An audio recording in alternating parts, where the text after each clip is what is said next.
వందే మాత్రం. నేను praise the lord చెప్పను, సలాం అలైకుం చెప్పను, జై శ్రీరామ్ చెప్పను, సాత్ శ్రీ అకాల్ చెప్పను. ఎందుకంటే ఐఎమ్ అన్ ఇండియన్. నేను ఒక ఇండియన్ని, ఒక మనిషిని, ఒక సగటు మనిషిని. అలాగే అందరినీ కూడా ట్రీట్ చేస్తాను. ఈ రోజు నేను ఇలాగా సోషల్ మీడియాలో వచ్చి మాట్లాడటానికి ఒక స్ట్రాంగ్ రీజన్ ఉంది. ఎప్పుడు నేను ఎక్కువ రాను సోషల్ మీడియాలో, కానీ ఈరోజు నేనే వచ్చి మాట్లాడుతున్నాను. దానికి రీజన్ పాస్టర్ పగడాల గారు. ఆయన విషయంలో నేను చాలా హర్ట్ అయ్యాను, చాలా హర్ట్ అయ్యాను. ఎందుకంటే ఆయన నేను ఒక పాస్టర్ లాగా చూడట్లేదు. ఆయన గారు పాస్టర్ నాకు తెలియదు. ఆ ఇన్సిడెంట్ జరిగేంత వరకు ఆయన పాస్టరు, ఆయన అంత గ్రేట్ హ్యూమన్ అని కూడా నాకు తెలియదు. అతను ఎంతో సోషల్ సర్వీస్ చేస్తున్నారు.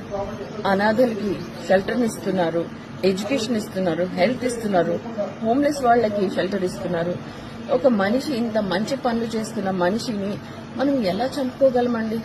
ఒక మనిషి ప్రాణం తీయటం తప్పు, చాలా తప్పు. ఒకరి ప్రాణం తీసే హక్కు మనకు లేదు. ఒకరి ప్రాణం పోయలేనప్పుడు ఒకరి ప్రాణం తీయటానికి కూడా హక్కు లేదు. ఎస్, ఎవరైనా కొంచెం వైలెంట్ గా బిహేవ్ చేస్తే ఏరా పశువులా బిహేవ్ చేస్తున్నాం అంటాం కదా.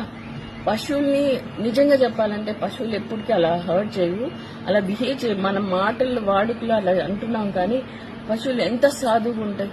అలాగే మనం కూడా వాటిని చూసి నేర్చుకోవాల్సింది చాలా ఉంది. కమింగ్ టు ద పాస్టర్ పగడాల గారిది చిన్న పిల్లలు చూసినా కూడా చెప్తారు దట్స్ అ మర్డర్ అని. నేను స్ట్రాంగ్ గా ఇక్కడ బిలీవ్ చేస్తున్నాను దట్స్ అ మర్డర్ అని. ఇంతవరకు ఇట్స్ బీన్ 2 weeks, ఇంతవరకు పోస్ట్ మార్టం రిపోర్ట్ కూడా రాలేదు. కానీ బయట చాలా రూమర్స్ వస్తున్నాయి పాస్టర్ పగడాల గారి గురించి. మందు బాటిల్స్ కొన్నారు, అక్కడ పడ్డారు, ఇక్కడ పడ్డారు.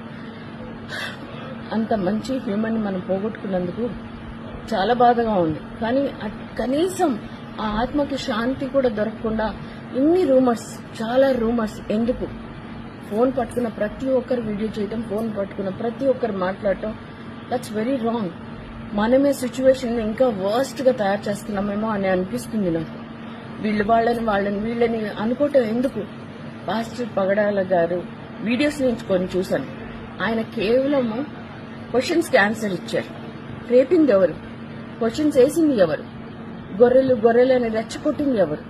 నాకు ఇక్కడ ఎవరి మీద కోపం లేదు, ఎవరిని నేను పాయింట్అవుట్ చేయట్లేదు. ఎందుకంటే all Indians are my brothers and sisters అని నమ్మేదాన్ని. అలాంటి నాకే ఇంత హర్టింగ్ ఉంది. మరి గొర్రెల్లాగానే ఉన్నారు, క్వైట్ గానే ఉన్నారు, కరెక్ట్ సమాధానమే చెప్పారు. ఆ సమాధానం కూడా డైజెస్ట్ చేసుకోలేక ఇంత ఘాతకానికి నాట్ రైట్, కరెక్ట్ కాదు.